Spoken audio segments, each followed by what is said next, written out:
ജനകീയ ആവശ്യങ്ങൾക്ക് മുൻഗണന നൽകി എപ്പോഴും പ്രവർത്തിക്കുമെന്ന് മന്ത്രി കെ.എ. തുളസി. എറണാകുളം മലയിടം തുരുത്ത് കുടിയൊഴിപ്പിക്കൽ നടപടിയിൽ കോടതിയോട് സാവകാശം ചോദിച്ചിട്ടുണ്ട്.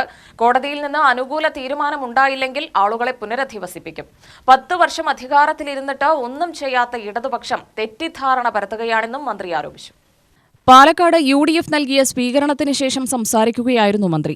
കുടിയൊഴിപ്പിക്കൽ പുതിയ സർക്കാരിന്റെ നടപടിയാണെന്ന് ആളുകളെ തെറ്റിദ്ധരിപ്പിക്കുന്നത് ഇടതുപക്ഷമാണ്. പുനരധിവാസമാണ് UDF നയം. 10 വർഷം ഭരിച്ചിട്ട് വിഷയത്തിൽ ഇടപെടാത്തവരാണ് ഇപ്പോൾ സമരവുമായി രംഗത്തിറങ്ങിയിരിക്കുന്നത്. ഇത് ജനങ്ങൾ വിലയിരുത്തും.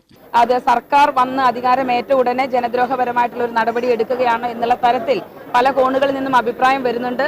അത് വാസ്തവവിരുദ്ധമാണ്. ഇത് സർക്കാരിന്റെ നടപടിയല്ല, കോടതിയുടെ ഉത്തരവുമായിട്ട് ബന്ധപ്പെട്ട ഒരു നടപടിയാണ്.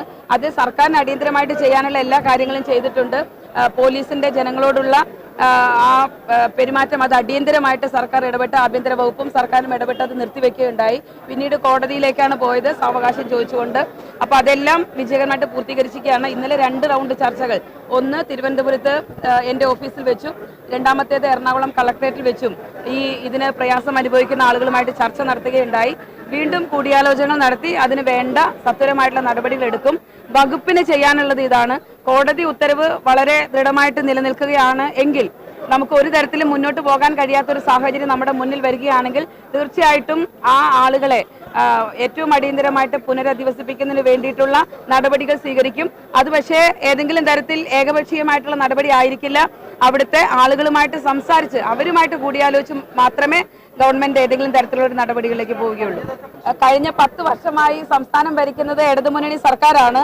ശാശ്വതമായിട്ട് ഇത് പരിഹരിക്കാൻ അവർക്ക് ഇപ്പോൾ അഭിപ്രായ പ്രകടനം നടത്തുന്ന ആളുകൾക്ക് അവർ തീരുമാനങ്ങൾ എടുക്കുന്ന സമിതികളിലൊക്കെ അംഗങ്ങളായിരുന്ന ആളുകളാണ് അഭിപ്രായ പ്രകടനമൊക്കെ നടത്തിയിട്ടുള്ളത്. അപ്പൊ 10 വർഷം ഇതിനെക്കുറിച്ച് ഒന്നും തീരുമാനമെടുക്കാതെ പെട്ടെന്നൊരു സുപ്രഭാതത്തിൽ പ്രശ്നങ്ങളിലേക്ക് വന്ന് നടുക്ക് നിന്ന് ഇത്തരത്തിൽ അഭിപ്രായ പ്രകടനങ്ങൾ നടത്തുന്നത് ഈ കേരളത്തിലെ ജനാധിപത്യ വിശ്വാസികളായ ചിന്തിക്കാൻ കഴിവുള്ള ആളുകൾ വിലയിരുത്തും എന്നുള്ളതാണ് അവരോടൊക്കെ എനിക്ക് സൂചിപ്പിക്കാനുള്ളത്. പാലക്കാട് മെഡിക്കൽ കോളേജിനെ പൂർണ്ണമായി പ്രവർത്തന സജ്ജമാക്കും. മെഡിക്കൽ കോളേജിൽ നടന്ന നിയമനങ്ങളിൽ ക്രമക്കേട് നടന്നിട്ടുണ്ടെങ്കിൽ നടപടി സ്വീകരിക്കുമെന്നും കെ.എ. തുളസി പറഞ്ഞു. പാലക്കാട് മെഡിക്കൽ കോളേജ് പൂർണ്ണ സജ്ജമായി അത്യാധുനിക സംവിധാനങ്ങളോടുകൂടി പാലക്കാട്ടെ എല്ലാ വിഭാഗം ജനങ്ങൾക്കും വേണ്ടി തുറന്നു കൊടുക്കുക എന്നുള്ളത് വലിയ ഉത്തരവാദിത്തമാണ്. അതിനു വേണ്ടിയിട്ടുള്ള നടപടികൾ അടിയന്തരമായിട്ട് സ്വീകരിക്കും. അവിടുത്തെ റിക്രൂട്ട്മെന്റ് ആണ് ഏറ്റവും വലിയൊരു പ്രശ്നമായിട്ട് നിൽക്കുന്നത്. അതിന് കൃത്യമായിട്ട് ഒരു ബോർഡ് അല്ലെങ്കിൽ അതിനൊരു കൃത്യമായിട്ട് ഒരു സംവിധാനം ഇല്ല എന്നുള്ളതാണ്. അത് പ്രശ്നം പരിഹരിക്കാൻ വേണ്ടിയുള്ള ഒരു ശ്രമം തുടക്കഘട്ടത്തിൽ തന്നെ ഉണ്ടാവും. തീർച്ചയായിട്ടും അത് ഏത് കാര്യങ്ങൾ സർക്കാരിന്റെ ഭാഗത്ത് നിന്ന് ചെയ്യുമ്പോഴും സുതാര്യമായിട്ട് ചെയ്യുക എന്നുള്ളതാണ് നമുക്ക് ചെയ്യാനുള്ളത്. ജനങ്ങളുടെ മുന്നിൽ വളരെ സുതാര്യമായ രീതിയിൽ ചെയ്യുക. അങ്ങനെ അല്ലാതെ ആരെങ്കിലും ചെയ്തിട്ടുണ്ടെങ്കിൽ തീർച്ചയായിട്ടും അത് പരിശോധിക്കും. കാരണം ആ ഒഴിവുകളിലേക്ക് അപേക്ഷിക്കുന്ന കൃത്യമായിട്ടും സർക്കാരിന്റെ മാനദണ്ഡങ്ങൾ പാലിച്ചുകൊണ്ടാണോ എന്നുള്ളത് ഉറപ്പുവരുത്തും. തീർച്ചയായും. UTV news Palakkad.